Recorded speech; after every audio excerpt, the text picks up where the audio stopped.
You just need one person, one idea, and a laptop. We have a fantastic guest today. Her name is Dion Phillips, who pioneered customized eyelash extensions. So 2 people turn into 4 people, turn into 6 people, turn into a 6-month waiting list. This is that point. I was the only one in the world doing individual eyelash extensions. At that time, I lost everything. So I lost my 8-month waiting list. I would say marketing now, go outside because we're inside. Meet 5 people before 5 o'clock. Welcome, and thank you for tuning in. I'm your host, Raquel Graham, and you're listening to Entrepreneuring, the show that tells the truth about what building a business really looks like, from the kitchen table to the corporate boardroom. I've been at this game for over a decade as an entrepreneur, inventor, Shark Tank winner, and mom. And what I know for sure is this: there is no one way to build. Whether you're running a multi-million-dollar brand or freelancing between school pickups, you're still doing the work. You are entrepreneuring. This show is for all of us: creatives, service providers, founders, side hustlers, anyone who's building something with intention, even if a roadmap was not handed to you. Thank you for joining today, and I hope you like what you hear. Every week we'll start off with a segment called The Download, and these are 3 things that every business owner should have on their radar this week. And yes, we are going to talk about it, and that is going to be AI adoption in small business. I know we've been hearing, that's all we've been hearing about, AI.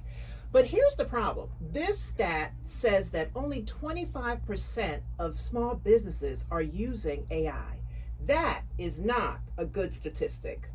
Now, let me be very honest. I am not the fastest tech adopter, but this one, AI, I absolutely love. And it's so critical for small businesses to dive into this. First of all, it will make your everyday business, for business owners, I mean, so much easier, faster, and more efficient. Let me give you an idea of some of the things that it can do for you.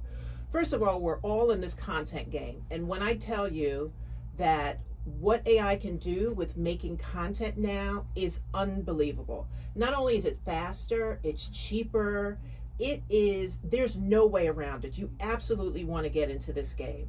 Also, I don't even write emails without it anymore. You can change the tone of your email. You can create pitch letters and marketing plans that used to take, could take months, even weeks. You can literally do a business plan in a day. I mean, if you have all of the information to input, you could do it in an hour. And I mean a really good one.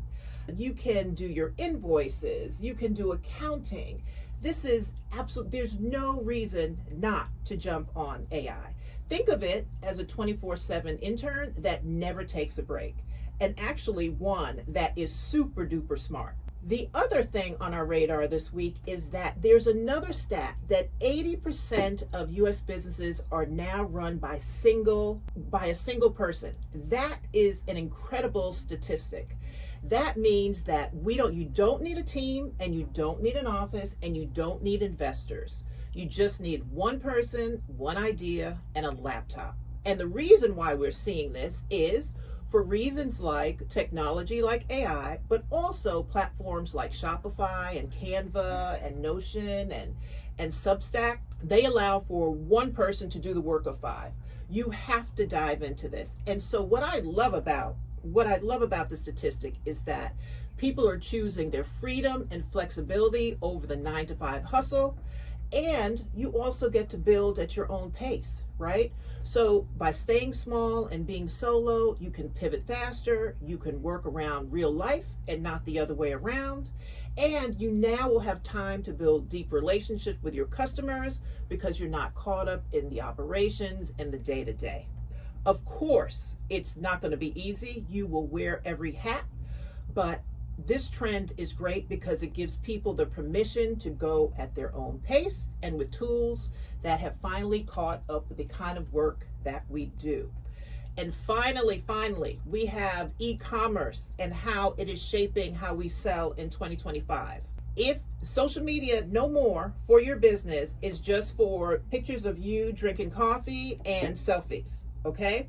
We need to adjust your social media feed so that consumers are not just finding your product, they're able to buy. As soon as they're scrolling, we need to have a buy button there so that they can buy right away. If your Instagram is not shoppable, you are leaving money on the table. So we want to be sure to have product links and things that are linking into your stories. And if you're posting content but not showing how to buy, you are leaving money on the table. The good news is that you don't need a huge following or a huge budget to do this. You just need consistency. So here's something to ask yourself. How easy is it for someone to buy from your website, from your social feed right now? And can they shop in 3 clicks or less? That is a critical component, because no one now has the time to click 16 times just to be able to find your product. That is not how it works anymore. So that is something that we want to work on, and it will benefit your business. So whether it's AI or building solo or making your feed sell well, these aren't just trends, they are tools. Coming forward, we are sitting down with Dion Phillips from Eyelash to talk about her 30-year journey as the pioneer of lash extensions, from the runway to owning the first Black-owned spa in Beverly Hills. Don't move when we come forward. This is Raquel Graham, and you're listening to Entrepreneuring. This is KBLA 1580. You are listening to Entrepreneuring, and I am your host, Raquel Graham. We have a fantastic guest today. Her name is Dion Phillips, and she is the founder and owner of Eyelash. This resume is incredible. She is a former model who pioneered customized eyelash extensions, cutting strip lashes to suit her own features before the practice became industry standard. Just a list of a few people that she's worked with: Viola, Naomi Campbell, Serena Williams, Victoria Beckham. She opened Eyelash's Lash and Wellness Spa in Beverly Hills as the first Black-owned lash and wellness spa in Beverly Hills. Woo-hoo. Welcome. Thank you for joining. Thank you. Thank you for having me. Thank you. What a resume. Wow. That's incredible. Hearing it now is let's dive in. So let's just start with where you're from, and let's leap into how does one get into lashes? Who knew? Who knew? Who knew, right? This Black girl came from Toledo, Ohio, back in 1968. Wow, okay. You know? Yeah. Started just trying to be cute, which is how it started. From Toledo, I got a big modeling contract and moved to New York, inside New York City. And that led me to going to castings and auditions after jobs. And then back in the 90s, there were Polaroids before Instagram, before, the digital world. And those Polaroids, my eyes look very dark and not very open. So at that time, I'm like, I got to figure something out so I can book this job, because I had to pay my rent. You know? Yeah, sure, of course. And you're in New York City. Exactly, in Midtown Manhattan. Right. So I started cutting up lashes and then individuals and placed them on myself so my Polaroids would look better. And sometimes it worked because I booked jobs that way. And then I'm like, you know what? I think I have something here. So what were people using? Just the strip lashes? Just regular? They weren't really using anything. I mean, strip lashes, of course, have been here for decades. Right, yeah. But they weren't really doing anything. And I wanted a fresher, brighter, better look in my Polaroids. So explain what you did. So did you use the strip lashes and then cut those up? Yes, I would cut. So is it almost like clusters today? Almost like clusters today. Okay. But I would make individuals. I would make little strands from the strip lashes. So I would cut up the strip lashes in little strands. They were already on a band already. So almost like Single lashes. Oh my goodness. So they weren't clusters. They were single lashes. And then I would go to beauty supply stores where I did makeup then as well, and get like the, special effects makeup glue at the time, and then place them on myself, and they would stay on for a week at a time. And then when I go to auditions, I would ask girls like, hey, you should, try these lashes. Or they would ask me, what mascara are you wearing? And I would tell them like, no, come to my kitchen and I'll put these lashes on, and they'll stay on for several weeks. So that's what I did. And then how did this grow from your kitchen? Wow. Yeah. From your kitchen table, from my kitchen literally. table. Well, it became... And give me the year-ish. The year-ish was like 92, 93. Okay, so in the 90s. Yeah, 90s. Okay. And from those so individual... So you have people coming to your house? Yes, have people come to my kitchen for my auditions. Right. And I would cut up the lashes, put them on, and then they would be get addictive. So they would come back in a couple of weeks when they come off. Right. So I'll have them again, and they would tell their friends. So 2 people turn into 4 people, turn into 6 people, turn into a 6-month waiting list for my kitchen. Yes. And so I knew I had something then. Right. When I couldn't handle the clients. So now, at this point, are we making more money doing lashes than we are auditioning? Yes, modeling? way more. Okay. I got tired of chasing audition. I just got tired of it, and I had more of a passion for servicing people. Okay. So that actually just taught me how to have passion for being there, being the ultimate glam squad for each individual. So at what point does this pivot happen, or when you realize that this is what you like to do more?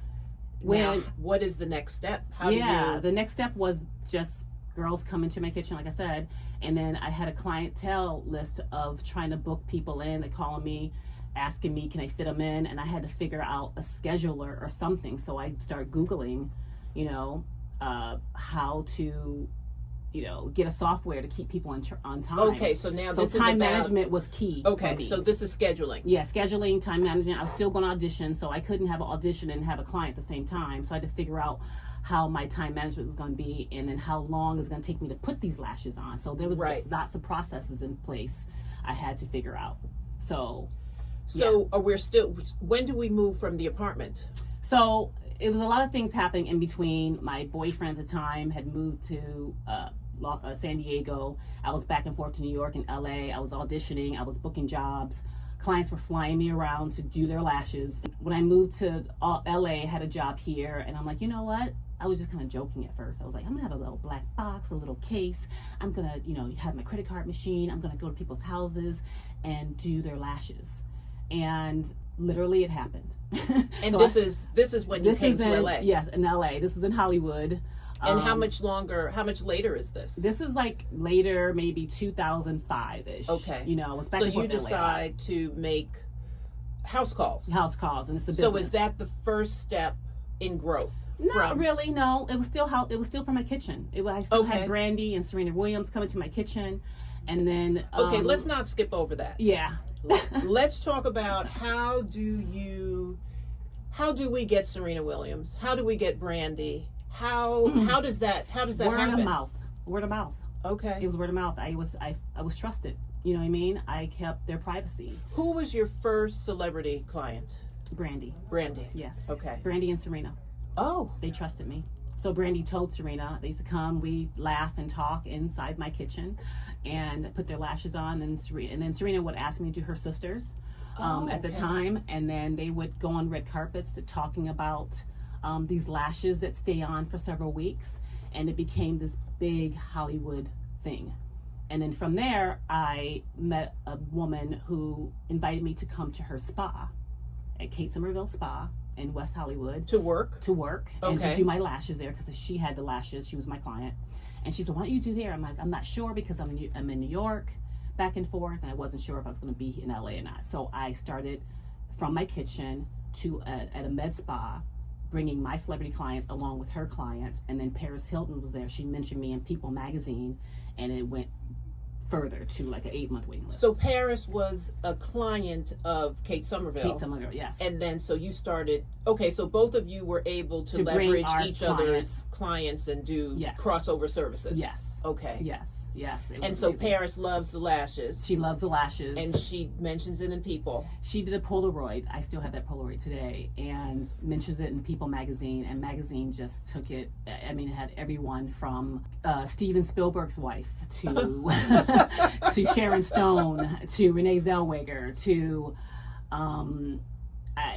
Kings and Queens. You name it was coming. Right. It was flying, like I said, flying to places. And so this is all now happening at Kate Somerville's. Yes, Kate Somerville, and still from my kitchen. And still from your kitchen. Still from my kitchen. Okay. Still. And house calls. Because you're driving with your black case to everyone's. Yes. Okay. Yes. So So from that point, when I wore my welcome out, I felt like I just outgrown that space at Kate Somerville. I went on my own to do And a where is studio that suite. place, by the way? What, Kate Is it in Somerville? Beverly Hills as well? She's in West Hollywood. Oh, okay. Yeah, Okay. she's in West Hollywood, on Melrose Place.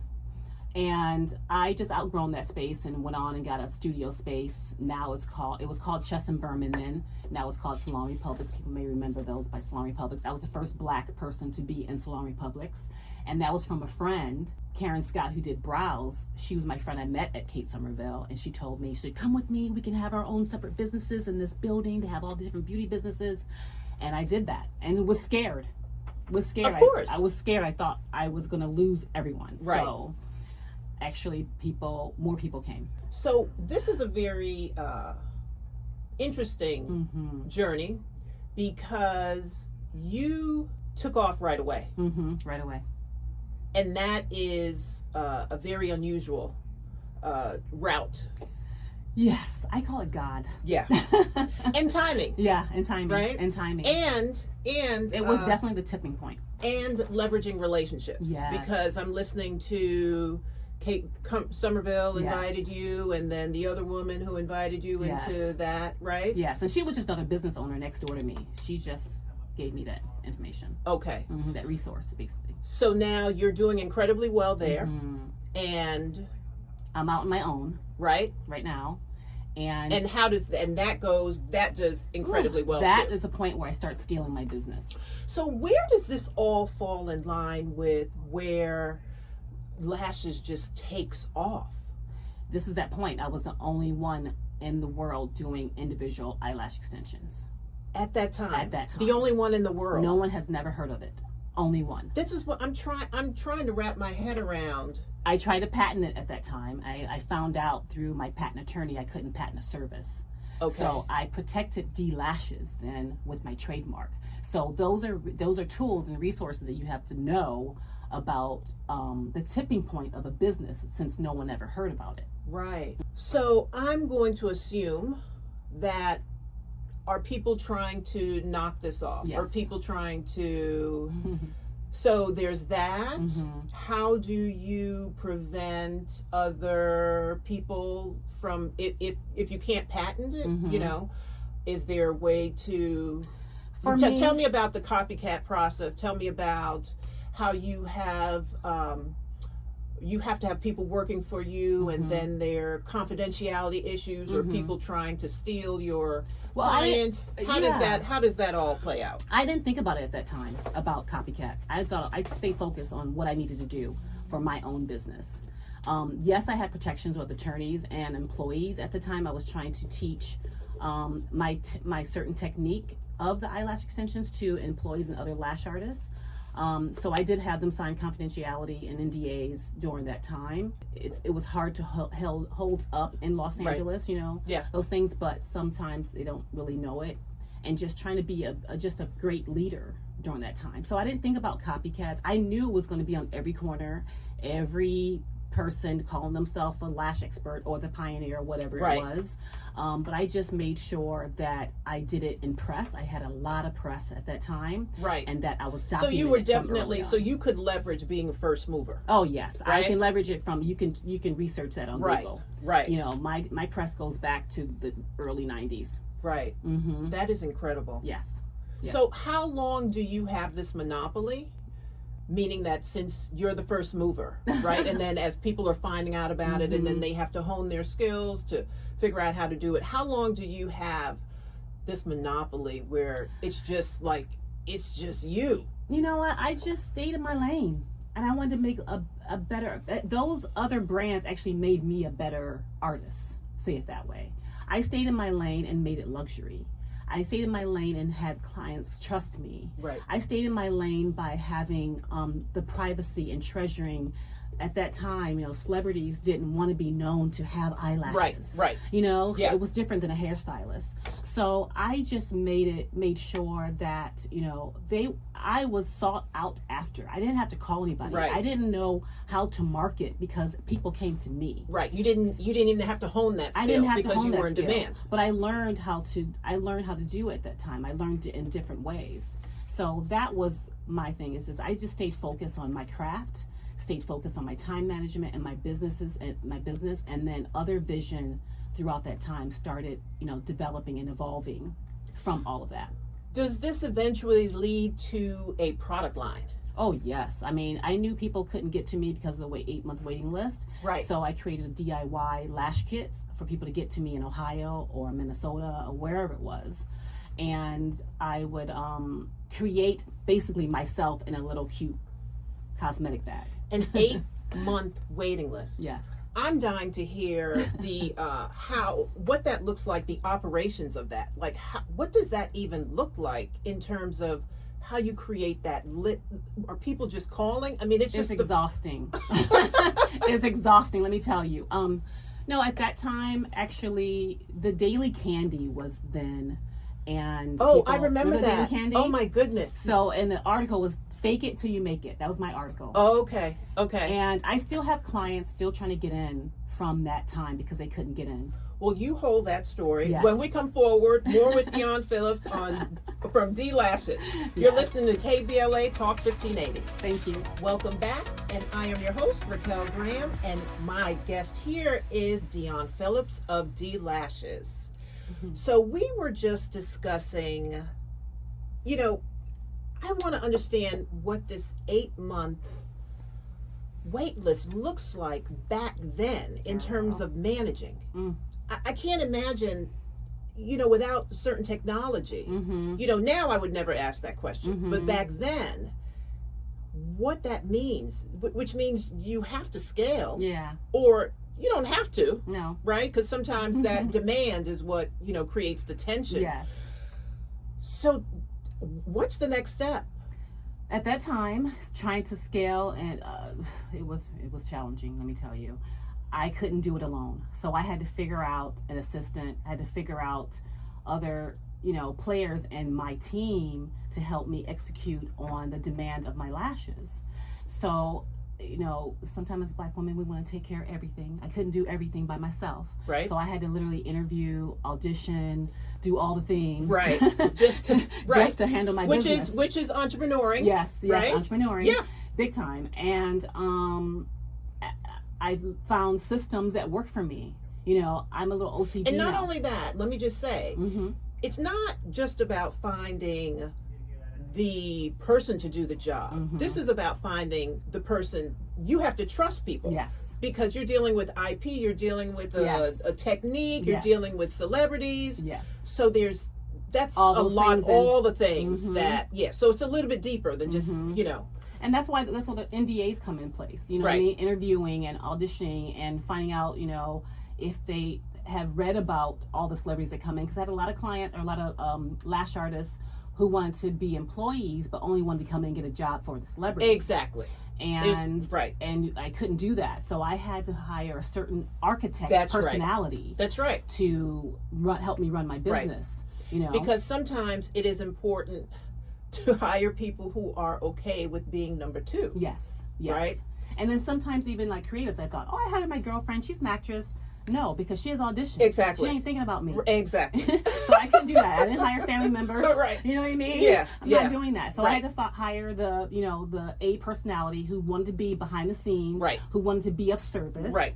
Again, a certain architect personality who can help me scale this business and be number two. That was very important for me to run my business and scale it.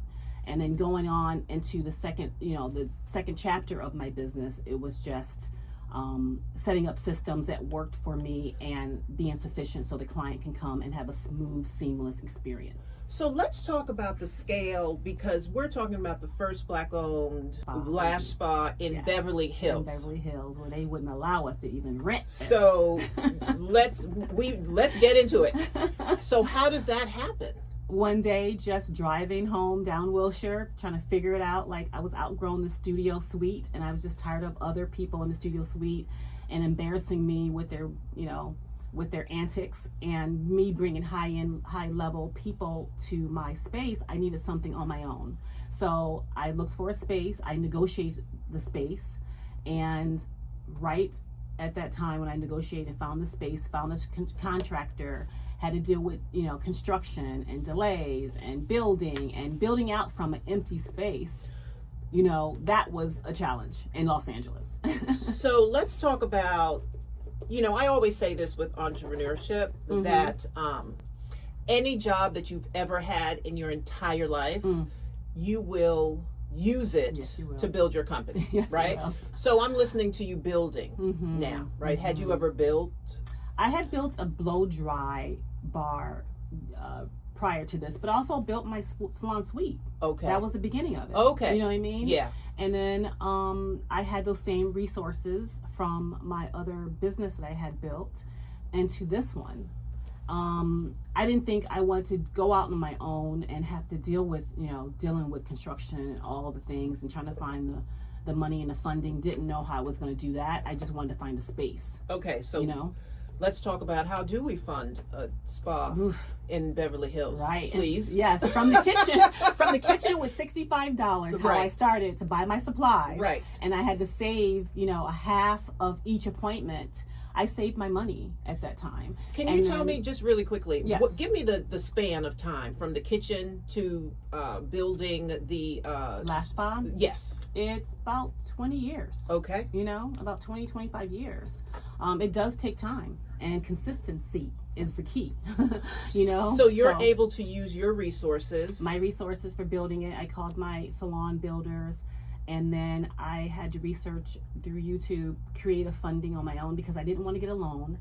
I didn't want to, there's a lot of, phone calls we get of asking us, you need capital for your business. Right. And those are usually loan sharks. So right. I didn't want to deal with that. Right. And so I wanted to self-fund it. But at that time when I found my space, I was diagnosed with breast cancer. Okay. Which is unfortunate. And from having my business. So this is just a regular routine of... that you find out that you... yes, a regular routine. I actually felt it myself, and I'm like, let me go get a 3D scan because I want the newest, hottest thing that's there. I was tired of getting the panini press, which I was getting. The panini press, I call it the panini press. Right. It didn't detect my breast cancer. The 3D mammogram did. And I did. I knew something was off, so I went and did that. And right when I was diagnosed, that's when the real work kicked in. So you're mid-building. I'm mid-building. You find out you have breast cancer. And what do we do from there? We keep going. Okay. Because that is what we do. Is what we do. We keep going. So you go through treatment, meanwhile you're building. Yes, I'm in treatment. I'm going through chemo. I'm designing cabinets and designing how to make my tray to go underneath the cabinet when I'm not working. Right. And I'm dealing with construction delays in LA, sending out letters and talking to the Department of Contractors to get my architect to make it was so much all the things you have to do. However, it kept me alive. Unfortunately, I had to use my breast cancer as to get my inspections advanced. As a right, you know what I mean? Yeah. But it was real. I wasn't lying. So, but it came out exactly what it should have came out with. And so you open. I open and have a grand opening, and I actually at that time I lost everything. So I lost my 8-month waiting list. So now I have to go into the wheelhouse of learning how to market. Okay, so now in the new era. Okay, so this is a full restart. It's a whole restart, rebuild, and restore. And this is because of the illness of my breast cancer. Yes. Yes. And because you were away? I was away partly, but some of my celebrity clients kept me busy. I was still doing house calls on my chemo days. But by then, by then, lashes are more popular. Yes. Right? Yes. And so, that's now. And there's some more DIY going on. DIY. More people so my are products, doing it. Yeah. Yes, okay. My products are selling. People are still going to other people, but they're also coming to me. Right. Knowing my story. Right. And my passion. Okay, so we have a minute left, and I want to know what would give me some advice for a new business owner? Yes. I would say marketing now, go outside because we're inside. Meet 5 people before 5 o'clock. I talk to 5 people at the gas station, grocery store, and just start. Make the phone call, make your list, execute on whatever you need to do and what's in your heart. And get it done now. We're in an era right now. Everybody has a business, and you can have one too. Well, is there anything you would do differently? Nothing. Everything is exactly where it should be. And I had to learn all the lessons throughout the challenging journey that I had to go through. And I just want everyone to come and be lashed out at DIONNE'S Lash and Wellness Spa in Beverly Hills. Thank you very much. And I'm just proud of what I've done. That's it. You should be proud. Thank you. Self-funded. Yes. Using your creativity and Yes. your skill to make a business Yes. and leveraging relationships and focusing. and Because focusing too many and people are focusing. scaling Yes, and yes. figuring out funding and construction. It's everything to be proud of. Consistency is key. I am so happy Thank you. that you joined us today. Thanks for having me. Oh, of course, of course. Yes. And so let us know how to reach you. You can reach me on all social platforms at DLashes. That's DLASHES. And come find me and come lash out and experience the beautiful wellness spa at DLashes Lash and Wellness Spa in Beverly Hills on Wilshire Boulevard. Thank you, Dion, for Thank joining you for us. having me. Okay, everyone, don't move. When we come forward, we are going to do the takeaway from this conversation. This is KBLA Talk 1580. Thank you. Welcome back. I am your host, Raquel Graham, and you are listening to Entrepreneuring. Oh my goodness. Wasn't that a great segment with Dion Phillips? My goodness. Where do we begin with the takeaways? First of all, one of the things about entrepreneurship is that it is so important to be able to see the gap in a market, right? So she immediately saw that those lashes were sought after and that there was a demand. And it is so key to be able to see the opportunity. That is how, companies become successful. You have to see the opportunity and then, of course, take steps to seize that opportunity. And with her, what I loved is that she started with what she knew and she built from there. So she didn't try to invent something new. She solved a problem for herself. And that is so key in starting any business. You always need to be solving some kind of problem. And to solve a problem for yourself is great, and it's really unique because you then automatically know how to market it. You know how to deliver it. You know who your audience is. And it just gives you a good upper hand on how to grow that market because you created it for yourself. So then you really are the market research, right? So that's a wonderful step to have out of the way. She also leveraged relationships. She got a big break by going to Kate Somerville, and here it is, she also meets Paris Hilton. So relationships along the way are really, really incredibly critical. But also, there is timing. Timing is something that you can call it timing, you can call it luck, but her product, to be the pioneer of it and then have other people want it so much, and then for her to have the courage to go out and pursue this and then be able to figure out the market and scale from her apartment to someone else's studio, and then to have the courage, despite having breast cancer, to go forward and build this spa, to be the first Black woman in Beverly Hills. I mean, it reads like it's just a phenomenal journey, and I hope that it is inspiring to everyone who is considering starting a business or who even has a business and wants to grow. And the idea of having breast cancer and pushing through, unfortunately, there's always going to be, life happens for entrepreneurs. There's no way around it. And you have to make a decision about how you move forward.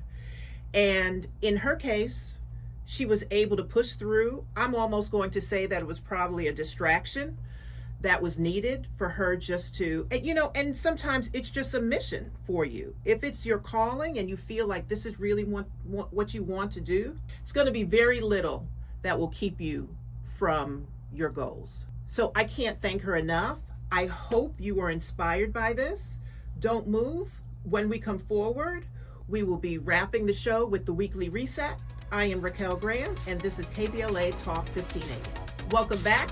I am your host, Raquel Graham, and you are listening to Entrepreneur. So every week we will end the show with a weekly reset. And the weekly reset, these aren't assignments, but these are things I'd love for you to reflect on and things that should carry you through the week as you consider possibly building your business. The first is just to really start where you are. We all think, unfortunately, that there's a perfect time, and maybe if this is better, or once this is done, or whatever it is, things are never going to be perfect. I don't know of an entrepreneur who started a company and everything was perfect. It's close to impossible because life gets in the way. So it's not about having more time or more money or a better version of the idea. The truth is, no one ever feels ready either. You have to take the leap and be sure to not get stuck in analysis paralysis. I've seen this happen so many times with people where they are analyzing and thinking about when I do this, how I should do it, and weeks turns into months, turns into years for this thing that it just is not happening. You know, you look up and 2 years have passed and you have analyzed this thing to death, but you've yet to make a step. The best thing you can do, I give this advice whenever I speak, and it is, if you have an idea and you want to bring it to life, you have a business that you want to bring to life, you want to take a step, an active step every day, a step out of your head. It doesn't matter if it's a small step, because there's really no small step. You have to get out of your head and actually make the action. And what ends up happening is that whether you believe in God or the universe, it is amazing how when you start to move, you begin to, the direction becomes clear, and people come into your life and the path starts to unveil. And I can testify to this. The amount of parachutes that the universe will send you, you can't imagine. And every entrepreneur that I've spoken to, every opportunity, it's almost like they will say something like, I just can't believe, but I met this person. It is always the case, because that is what the universe, this is how the universe rewards you for moving forward with this idea and getting out of your head. The other thing I strongly suggest is, please write down the idea that won't leave you alone. We all have these ideas. They are tapping you on the shoulder all the time. Life gets busy and you push them aside. Well, the truth is that it's really not your idea. The universe, God put it in you, and this is why it's tapping on your shoulder. And you can't stop thinking about it. And the last thing you want to do is to not take action on this idea. You absolutely want to do it. So once again, take steps. Open a note on your phone. Start a journal. Voice record it. Don't worry about if it's ready. Whether you're ready, whether the idea is 100% ready, you have just got to get moving and give it shape. And as time goes along, it all comes together. Writing down the idea, though, validates it. And sometimes you forget. And that is really the worst part. That you don't want to happen. So you don't have to act right away, but give it a place to live and do not forget about it. I have enjoyed this so much. I hope you have too. Keep going, keep growing. And next up, we have Cafe Mocha.